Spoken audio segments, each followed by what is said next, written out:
Simón Bolívar. Leyenda rosa. La leyenda rosa bolivariana se refiere a la imagen idealizada de Simón Bolívar que persiste en gran parte de la izquierda progresista de América Latina, abarcando desde liberales hasta socialdemócratas y comunistas. Esta narrativa se presenta como un contrapunto a la leyenda negra, antiespañola, que acusa a España de ser la principal responsable de la miseria y la pobreza en Hispanoamérica. Sin embargo, la leyenda rosa de Simón Bolívar dificulta una comprensión más profunda de la realidad histórica. A menudo se ignora que Bolívar, junto con otros líderes de su época, desempeñó un papel fundamental en la creación de las condiciones de miseria que han afectado a la región. En lugar de ser un mero héroe de la independencia, Bolívar también es responsable de la subordinación ideológica, cultural y geopolítica de Hispanoamérica frente a otras potencias, tanto en los siglos XIX, XX y XXI. Es importante reevaluar el legado de Bolívar en un contexto más amplio, reconociendo que su figura no solo representa la lucha por la independencia, sino que también está ligada a los desafíos que enfrentó la región tras la emancipación. La idealización de su figura puede nublar la comprensión de los procesos históricos que han llevado a la actual realidad socioeconómica de Hispanoamérica. Al considerar tanto la leyenda rosa como la leyenda negra, se puede obtener una visión más equilibrada y crítica de la historia latinoamericana y del papel de Bolívar en ella. Es importante reevaluar el legado de Bolívar en un contexto más amplio, reconociendo que su figura no solo representa la lucha por la independencia, sino que también está ligada a los desafíos que enfrentó la región tras la emancipación. La idealización de su figura puede nublar la comprensión de los procesos históricos que han llevado a la actual realidad socioeconómica de Hispanoamérica.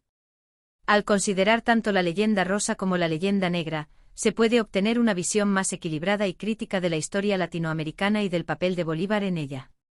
La nobleza de su linaje se remonta a la Edad Media, específicamente al periodo de la administración financiera de la Casa de Azúcar, que fue uno de los mayores bancos del mundo en la primera mitad del siglo XVI.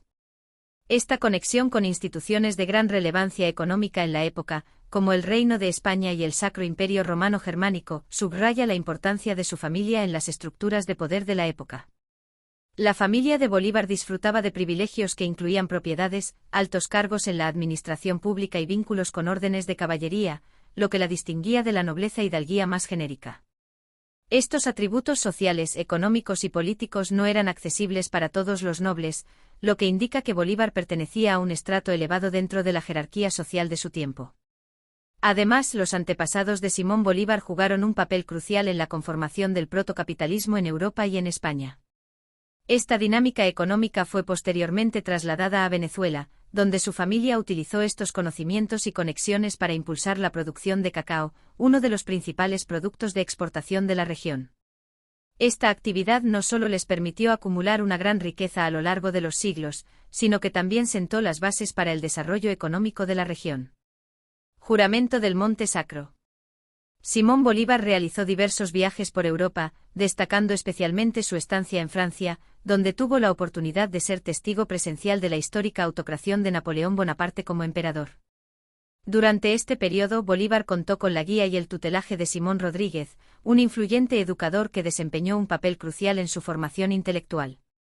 Las experiencias personales de Bolívar, como la trágica muerte de su esposa, así como las ideas anticoloniales promovidas por Humboldt y las influencias afrancesadas de su mentor, Simón Rodríguez, moldearon su pensamiento. Además, la corriente del iluminismo y los principios de la Ilustración que se difundían en Europa tuvieron un impacto significativo en las concepciones políticas y sociales de Bolívar. En este contexto, en el año 1803, y bajo la influencia de estas vivencias y reflexiones, Bolívar pronunció el famoso juramento del Monte Sacro. Juro delante de usted, juro por el Dios de mis padres, juro por ellos, juro por mí.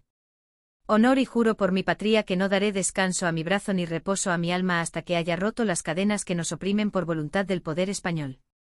Este acto es fundamental para comprender su vida y su posterior dedicación a la lucha por la independencia de América Latina, así como su visión de un futuro libre y soberano para los pueblos de la región. La combinación de sus experiencias personales, su educación y las ideas de su tiempo fueron determinantes en la formación del libertador que más tarde se convertiría en un ícono de la emancipación en Hispanoamérica. El sueño de ser emperador.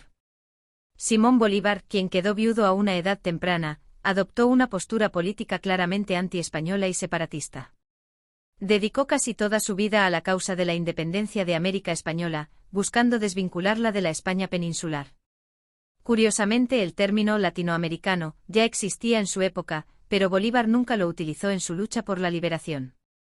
A lo largo de su trayectoria, Bolívar no dudó en aliarse con enemigos históricos de España, tales como la masonería francesa y el Imperio británico.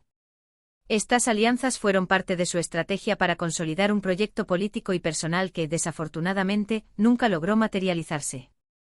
¿Qué es lo que realmente aspiraba Simón Bolívar? Sin rodeos, su objetivo era convertirse en el emperador de la América española, pero sin la intervención de España, es decir, soñaba con una América independiente de la monarquía borbónica. Este fue el auténtico sueño político de Bolívar, un proyecto que ha sido distorsionado a lo largo del tiempo por el fenómeno del latinoamericanismo. Esta ideología ha romantizado su figura y ha generado lo que se podría llamar una leyenda rosa en torno a su persona. Es fundamental entender que la visión de Bolívar ha sido transformada y reinterpretada, a menudo alejándose de sus intenciones originales, lo que ha contribuido a la construcción de un mito que no siempre refleja la realidad de su pensamiento y sus aspiraciones políticas. Masonería. El debate historiográfico sobre la pertenencia de Simón Bolívar a la masonería sigue siendo un tema de controversia y discusión entre los académicos. Aunque puede resultar sorprendente, existen numerosas fuentes que indican su vinculación con esta organización. La evidencia histórica empírica sugiere que Bolívar inició su camino en la masonería en París, Francia, entre los años 1804 y 1806. Durante este periodo, Bolívar fue iniciado como compañero masón, alcanzando el segundo grado hacia 1805. Posteriormente ascendió al grado de maestro masón en la respetable logia escocesa de San Alejandro de Escocia, ubicada en el oriente de París. Sin embargo, la historiografía no es del todo clara respecto a su pertenencia a la Orden Lautaro, una organización fundada por Francisco de Miranda, quien es considerado un precursor del movimiento bolivariano en América Latina.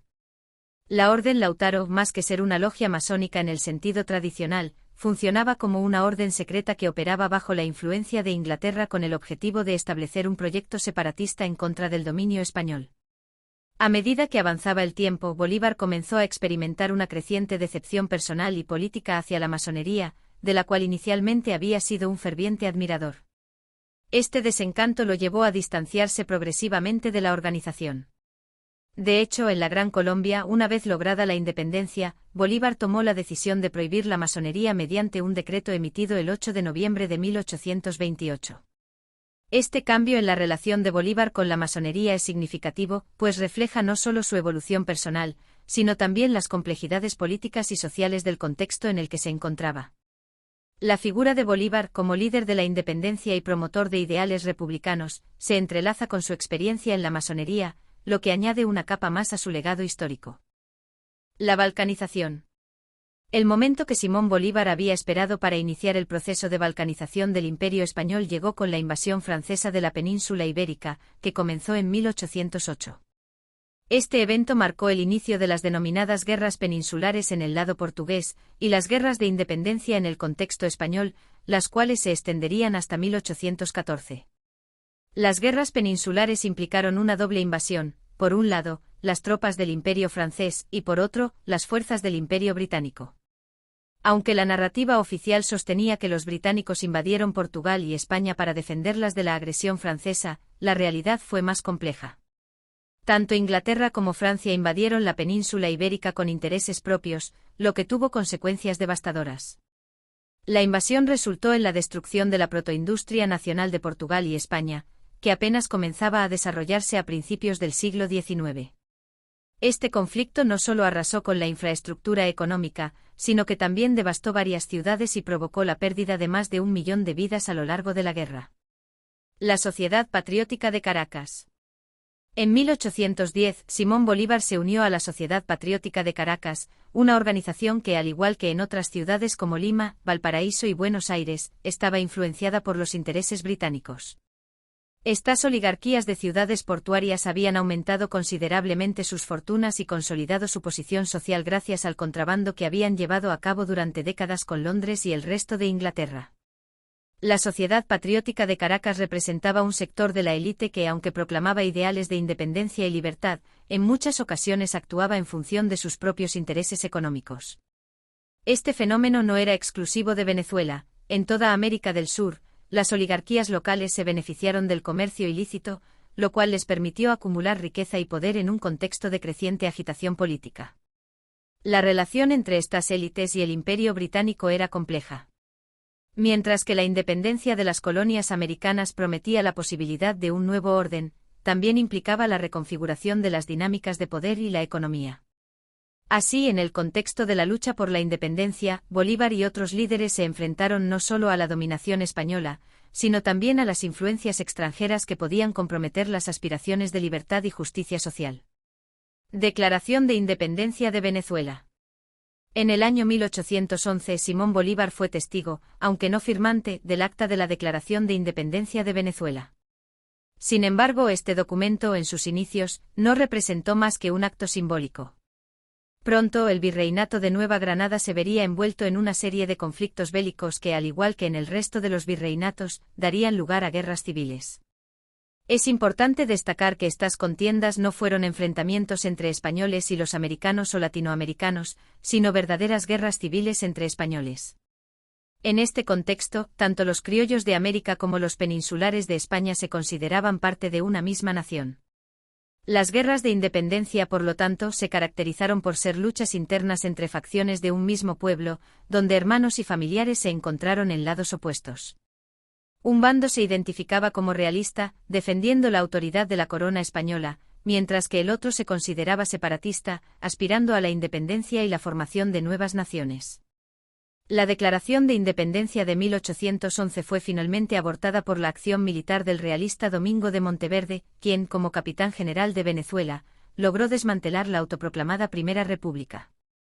Este episodio marcó un momento crucial en la historia de Venezuela, ya que evidenció la fragilidad de los movimientos independentistas en sus primeras etapas y sentó las bases para futuros enfrentamientos en la búsqueda de la independencia definitiva. El Manifiesto de Cartagena. La memoria dirigida a los ciudadanos de la Nueva Granada por un caraqueño, más conocida como Manifiesto de Cartagena, es un documento escrito el 15 de diciembre de 1812 entre Vicente Tejera y Simón Bolívar, desde la ciudad de Cartagena al Congreso de las Provincias Unidas de la Nueva Granada. El documento fue firmado como los cargos de funcionarios que tenían en Venezuela. Bolívar lo hizo como el coronel del ejército de Puerto Cabello y Tejera como ministro de la Alta Corte de Caracas en el marco de las luchas por la independencia de Colombia, Nueva Granada y de Venezuela. En este documento analiza y da opiniones de causa sobre la caída de la Primera República de Venezuela, en particular culpa al federalismo adoptado por la Constitución, y propone una estrategia general para la independencia de ambas naciones, luchando juntas para recuperar Caracas. La campaña admirable. En 1813 Simón Bolívar, después de recibir el apoyo de Camilo Torres, quien era el gobernador de las primeras Provincias Unidas de Nueva Granada, Bolívar pudo liderar la campaña admirable. La campaña admirable fue una acción militar enmarcada dentro de la Guerra de Independencia de Venezuela. Fue comandada por Simón Bolívar, apoyada militar y económicamente por el gobierno de las Provincias Unidas de la Nueva Granada, y consiguió la emancipación del occidente de Venezuela, integrado en aquel entonces por las provincias de Mérida, Barinas, Trujillo y Caracas. Estos éxitos, junto a los obtenidos en Oriente por Santiago Mariño y José Francisco Bermúdez, darían origen a la conformación de la Segunda República de Venezuela. Decreto de guerra a muerte. El decreto de guerra a muerte fue una declaración hecha por el general Simón Bolívar el 15 de junio de 1813 en la ciudad venezolana de Trujillo durante el desarrollo de la campaña admirable.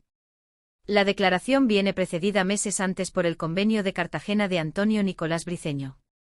En un contexto marcado por la guerra civil, Simón Bolívar firmó el decreto de guerra a muerte, un documento que acusaba a Monteverde de haber cometido numerosos crímenes y abusos. Este decreto no solo pretendía justificar las acciones violentas del bando separatista que Bolívar lideraba, sino que también marcó un punto de inflexión en la lucha por la independencia. Bolívar, en sus esfuerzos por consolidar el apoyo a la causa independentista, extendió una invitación a los españoles y canarios que habitaban en el territorio. Su propuesta consistía en ofrecerles la posibilidad de vivir pacíficamente en las tierras controladas por los separatistas, siempre que no se opusieran a la separación de España. En un gesto de reconciliación, incluso se mostró dispuesto a perdonar a aquellos que, habiendo colaborado con los españoles, decidieran cambiar de bando. Sin embargo, el decreto de guerra a muerte también tuvo consecuencias mucho más drásticas. Estableció una campaña de exterminio contra los españoles nacidos en la península ibérica, incluyendo hombres, mujeres, niños y ancianos, todos ellos considerados partidarios de mantener el dominio del Imperio español en América. Esta campaña, promovida por Bolívar, se convirtió en una de las etapas más oscuras de la lucha por la independencia. La violencia desatada por este decreto se evidenció en múltiples acciones brutales. Bolívar ordenó la ejecución de 886 prisioneros en Caracas y, en una muestra aún más escalofriante, envió a sus hombres a ajusticiar a cerca de 1,000 enfermos en el Hospital de La Guaira. Muchos de estos pacientes, incapaces de defenderse debido a su estado de salud, fueron decapitados a machetazos mientras yacían postrados en sus camas. Esta historia de la guerra a muerte no solo revela la complejidad de la lucha por la independencia latinoamericana, sino que también invita a reflexionar sobre los límites de la violencia en la búsqueda de la libertad y la justicia. La figura de Bolívar, aclamada como el libertador de América, se entrelaza con episodios de extrema crueldad que marcan el conflicto y la ambivalencia de su legado. José Tomás Boves. Tras la caída de Monteverde, el bando realista pasó a estar bajo el liderazgo de José Tomás Boves, un militar que se convirtió en una figura controvertida en la historia de Venezuela. Los bolivarianos lo acusaron de llevar a cabo una matanza de blancos en el país, especialmente durante su entrada triunfal en Caracas, donde sus tropas fueron recibidas con poco o ninguna resistencia. Sin embargo, algunas fuentes indican que durante esta entrada, las matanzas, saqueos y asesinatos perpetrados por las tropas de Boves fueron mínimos, dado que la ciudad estaba prácticamente desierta y no había casi nadie en las calles. Es cierto que Boves fusiló a varios separatistas, pero también se le reconoce por haber proclamado indultos, al igual que Simón Bolívar, ante la entrada de sus tropas en la capital.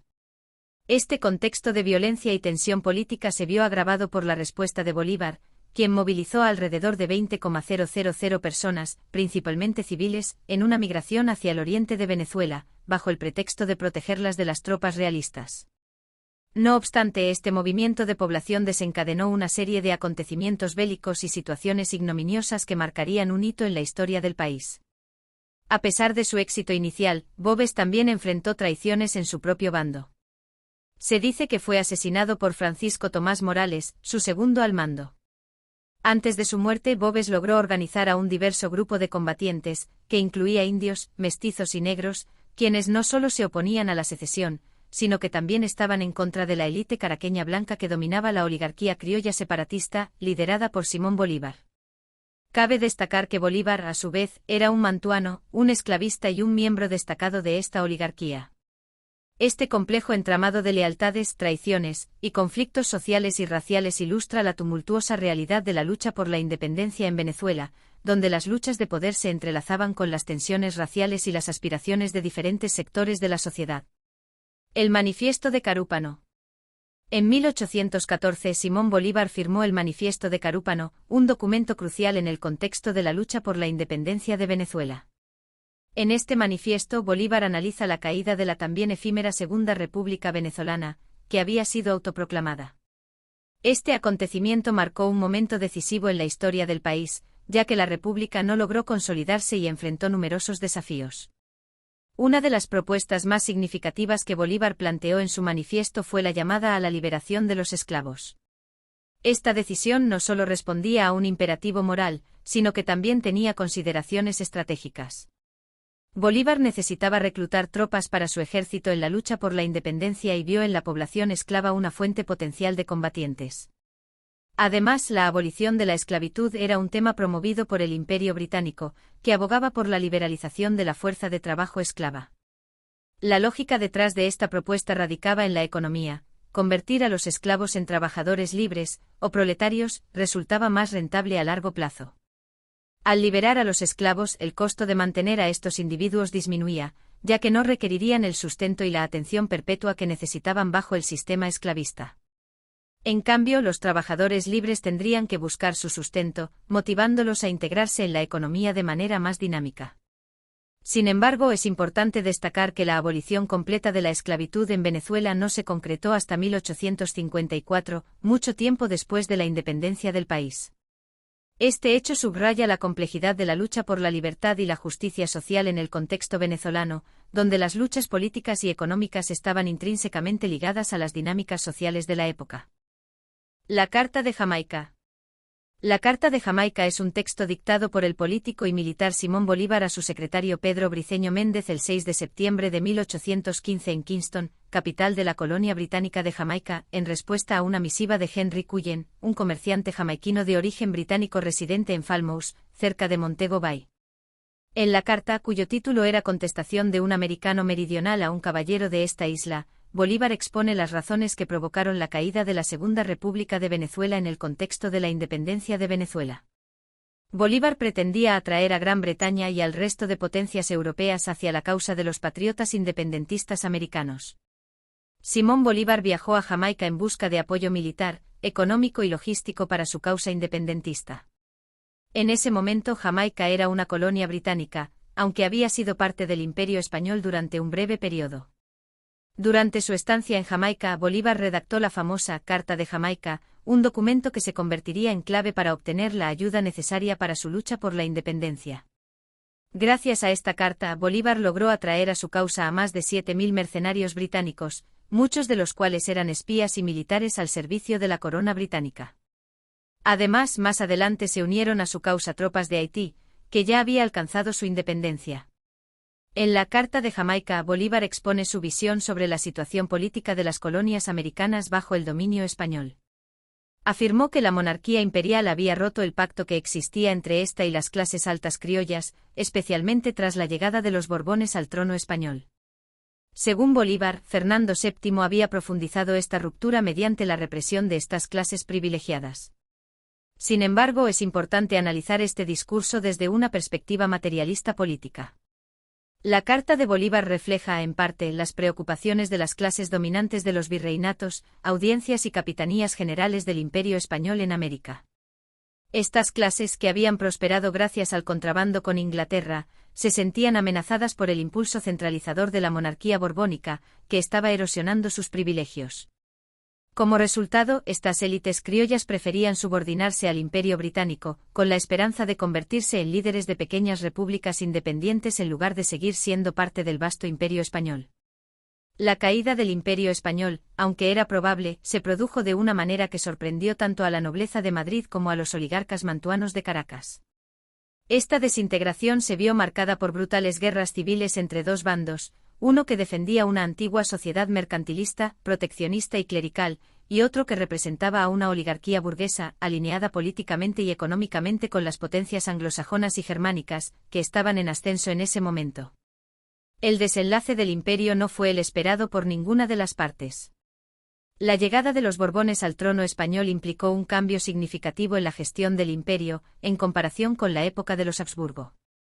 Este cambio es reconocido en la Carta de Jamaica, un documento en el que Simón Bolívar expresa un profundo descontento con la situación política de la época.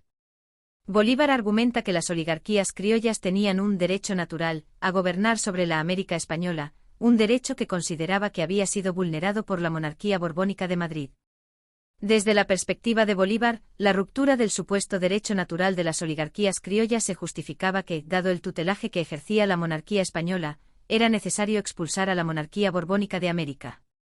La Carta de Jamaica se convierte así en un manifiesto ideológico que refleja las aspiraciones y justificaciones de las oligarquías mantuanas y criollas liberales, que ya estaban alineadas con los intereses del Imperio británico. 1815 hacia la victoria final. A partir del año 1815, Simón Bolívar logró una serie de victorias significativas que marcaron un hito en la historia de América Latina. Entre las más destacadas se encuentra la Batalla de Carabobo, que tuvo lugar en 1821. Esta victoria fue especialmente relevante, ya que se produjo en un contexto de agitación política en España, donde el levantamiento de Riego había iniciado el Trienio Liberal, un movimiento en contra de la monarquía absoluta de Fernando VII. La unión histórica entre el levantamiento de Riego en la península ibérica y la victoria de Bolívar en Carabobo representa un momento crucial que selló la separación definitiva entre España e Hispanoamérica, particularmente el Virreinato de Nueva Granada. Otra victoria importante para el bando bolivariano fue la Batalla de Ayacucho, librada en 1824. Esta confrontación marcó el fin del Virreinato del Perú y consolidó la influencia de Bolívar en la región. Tras esta victoria, Bolívar se proclamó dictador de un amplio territorio que se extendía desde las fronteras con las Provincias Unidas del Río de la Plata, en la actual Argentina, hasta el Mar Caribe. Con la victoria en Ayacucho, Bolívar se sintió más cerca de realizar su ambicioso sueño, convertirse en el emperador de una América unida y libre de la dominación española. Su identificación de los Borbones con la España ibérica reflejaba su anhelo de establecer un nuevo orden en el continente sin la España peninsular. 1819 a 1830 esplendor, caída y declive. Entre 1819 y 1830, Simón Bolívar vivió su mayor época de gloria tanto en lo vital como en lo político.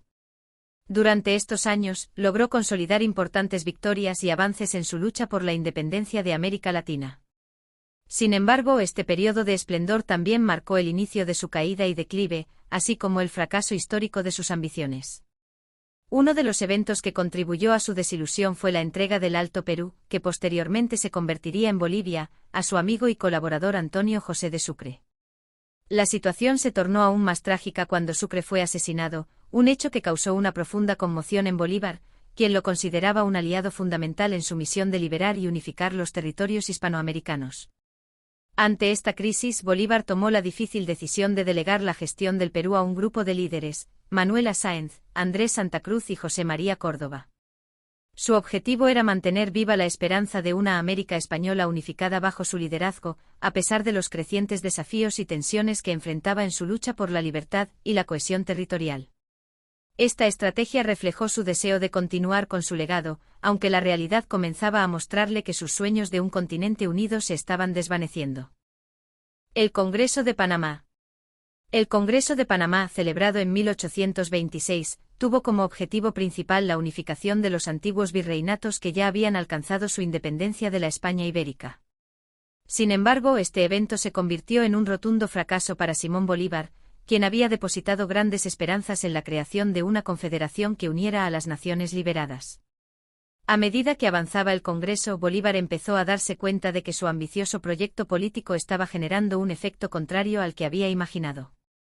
En lugar de lograr la integración y la cooperación entre los países de América Latina, se estaba produciendo una fragmentación, lo que se conoce como la balcanización de la América española.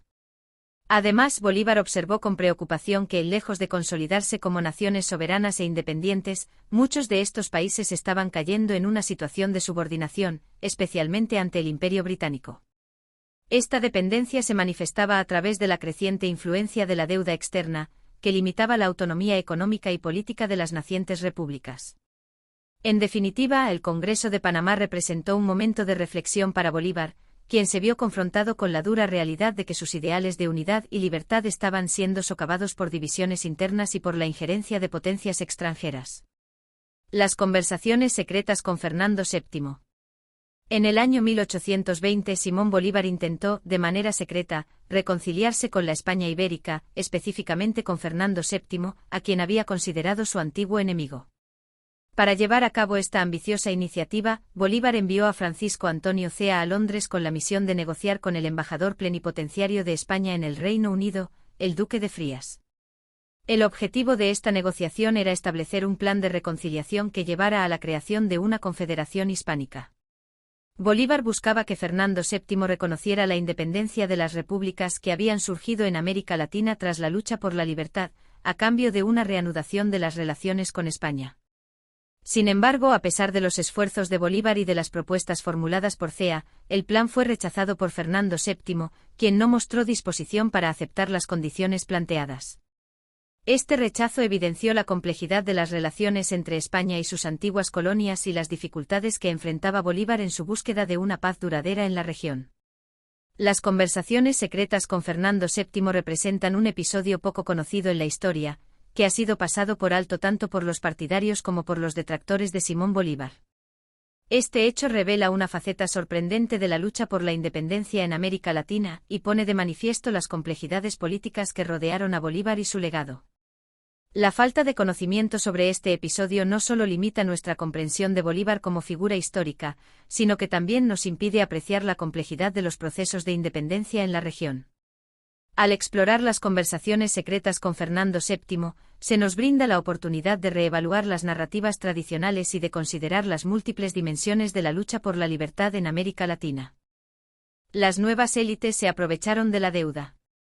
El cónsul inglés Sir Robert Kerr Porter tomaba nota de sus conversaciones con Simón Bolívar en su diario y en la entrada del miércoles 15 de febrero de 1827, hacía constar que Bolívar confiesa la existencia de una deuda interna de 71 millones de dólares en papel, para ser pagada por el gobierno. Cientos de individuos han especulado intensamente y en su mayor parte usurariamente sobre los bonos, comprándolos de los necesitados por el 5, el 25 y el 60%, y me informan en forma creíble que difícilmente hay un empleado del Estado que conserve efectivo, porque todo lo ha traficado en esta inmoral y antipatriótica especulación. El vicepresidente Santander, me cuentan, tiene 2 millones de estos bonos, que probablemente compró por 200.000 dólares. Brito O. P. Cit. p. 378. Luis Brito comenta, estos agiotistas a su vez están estrechamente vinculados con muchos de los oficiales y políticos republicanos, que forman grandes fortunas a costa de la sangre de sus tropas. P. 380, y añade el solo anuncio de medidas fiscales rigurosas acobarda a funcionarios como el intendente Cristóbal Mendoza, quien renuncia intempestivamente. P. 380. Simón Bolívar amenazó con denunciar ante el pueblo el abominable sistema de la deuda. Los amos de las minas, los dueños de los Andes de plata y oro, están pidiendo millones prestados para mal pagar a su pequeño ejército y a su miserable administración. Que se diga todo esto al pueblo y que se declame fuertemente contra nuestros abusos y nuestra inepcia, para que no se diga que el gobierno ampara el abominable sistema que nos arruina. Que se declame, digo, en la Gáceta del Gobierno contra nuestros abusos, y se presenten cuadros que hieran a la imaginación de los ciudadanos. Brito p. 408. George Canning, primer ministro del Reino Unido del 10 de abril de 1827 al 8 de agosto de 1827, escribía en 1824, el negocio está hecho, América Hispánica es libre, y si nosotros no llevamos demasiado mal nuestros asuntos, ella será inglesa. La conspiración septembrina, intento de asesinato. La conspiración septembrina fue un intento de asesinato contra Simón Bolívar, que tuvo lugar en Bogotá en la noche del 25 de septiembre de 1828. Este evento, que marcó un momento crítico en la historia de la República, fue llevado a cabo por un grupo de aproximadamente 3 docenas de atacantes.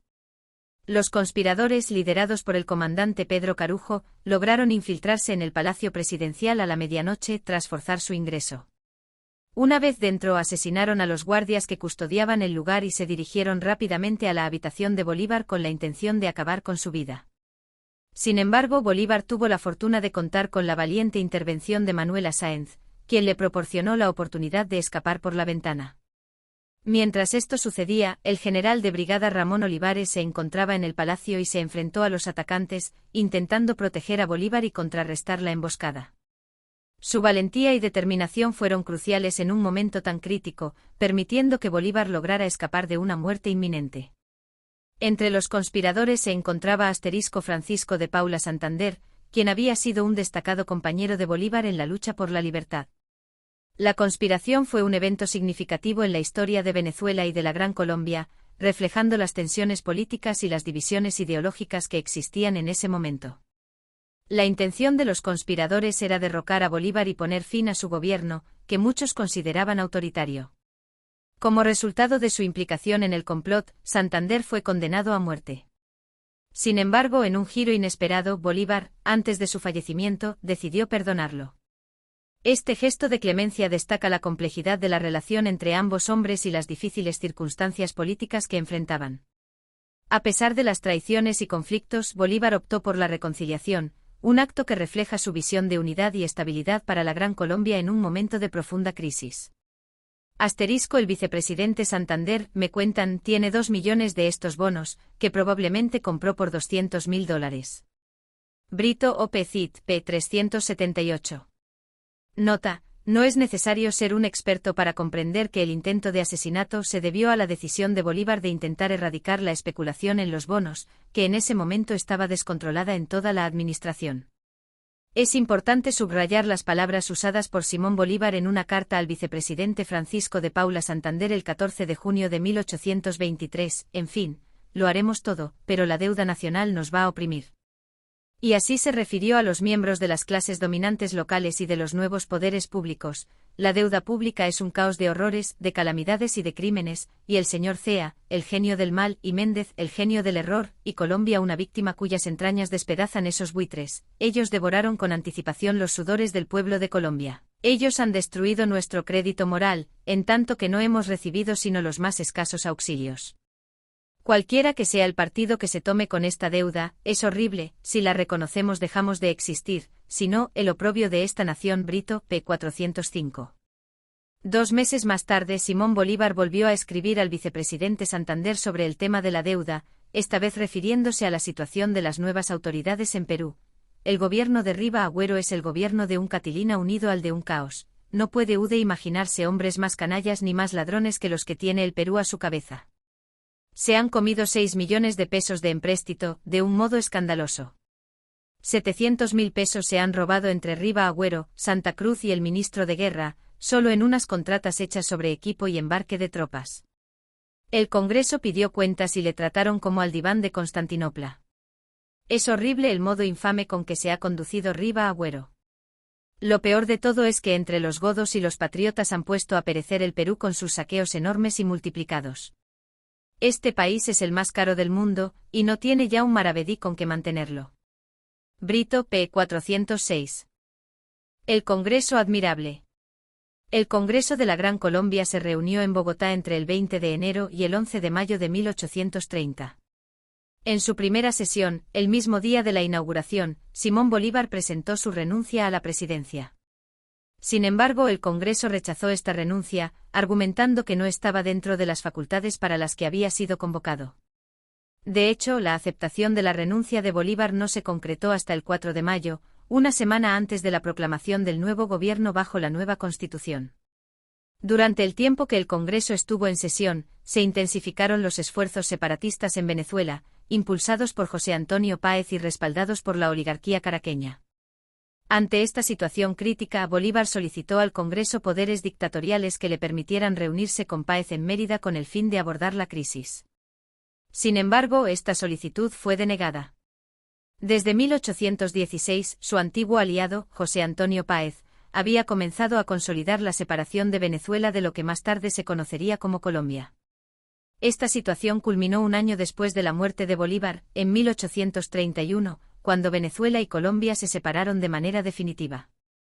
Este proceso marcó un punto de quiebre en la historia de la Gran Colombia y evidenció las tensiones y divisiones internas que existían en la región. El 5 de mayo de 1830, el Congreso promulgó una nueva constitución que definía a la Gran Colombia como un país con un sistema político republicano. Esta constitución estableció un gobierno alternativo y una estructura centralista. Además, nombró a Joaquín Mosquera como presidente de la República y a Domingo Caicedo como vicepresidente. Finalmente, el Congreso clausuró sus sesiones el 11 de mayo de ese año, marcando un hito en la historia política del país en un contexto de creciente inestabilidad y división.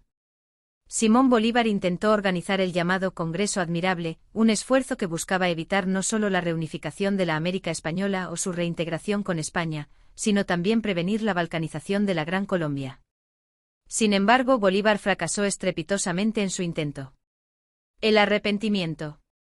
Simón Bolívar, una figura central en la historia de América Latina, es a menudo considerado un héroe por su papel en la independencia de varios países sudamericanos del dominio español. Sin embargo, su legado es más complejo y controvertido de lo que muchos pueden estar dispuestos a aceptar. Bolívar se alió con el Imperio Británico y la masonería francesa, grupos que, junto con la masonería inglesa, eran considerados sociedades secretas utilizadas por estos imperios para debilitar el control español en América. Esta colaboración no fue solo una estrategia política, también fue una reacción a la intervención de España en la independencia de las 13 colonias de América del Norte, que posteriormente darían lugar a la creación de los Estados Unidos. El objetivo británico era balcanizar el imperio español, fragmentándolo en múltiples naciones más pequeñas y, de este modo, debilitarlo. La tragedia de la vida de Bolívar radica en que, casi en su lecho de muerte, reflexionó sobre sus acciones y se dio cuenta de que había cometido un error monumental al contribuir a la fragmentación del imperio español. Su arrepentimiento, aunque tardío, resalta la complejidad de su figura. A menudo es visto como un traidor a España, pero su historia también revela a un hombre que en su búsqueda de la libertad y la independencia, se perdió en un laberinto de decisiones políticas y personales. Bolívar pasó sus últimos días en la casa de un español llamado Joaquín de Mier y Benítez. En el año 1830, a la temprana edad de 47 años, Bolívar falleció a causa de tuberculosis. Su muerte marcó el final de una vida dedicada a la lucha por la libertad y la independencia de varios países sudamericanos. Este aspecto de su personalidad es difícil de asimilar tanto para los hispanistas contemporáneos, que critican su traición, como para los latinoamericanistas que, desde una perspectiva más favorable, lo ensalzan como un héroe. Bolívar es una figura trágica que en sus últimos momentos comprendió el costo de sus decisiones y el impacto que tuvieron en su vida y en el futuro de su país. Así, su legado se convierte en un reflejo de las tensiones entre la lucha por la independencia y las complejidades de la lealtad y el arrepentimiento. Además de su legado político, Bolívar dejó un testamento donde abjuró de las ideas de la masonería. También se afirmó en sus últimos momentos una vuelta a la fe católica, lo que añade una capa de complejidad a su figura histórica y a su legado espiritual. La vida y muerte de Bolívar no solo representan la lucha por la independencia, sino también una búsqueda de identidad y propósito en un mundo en transformación.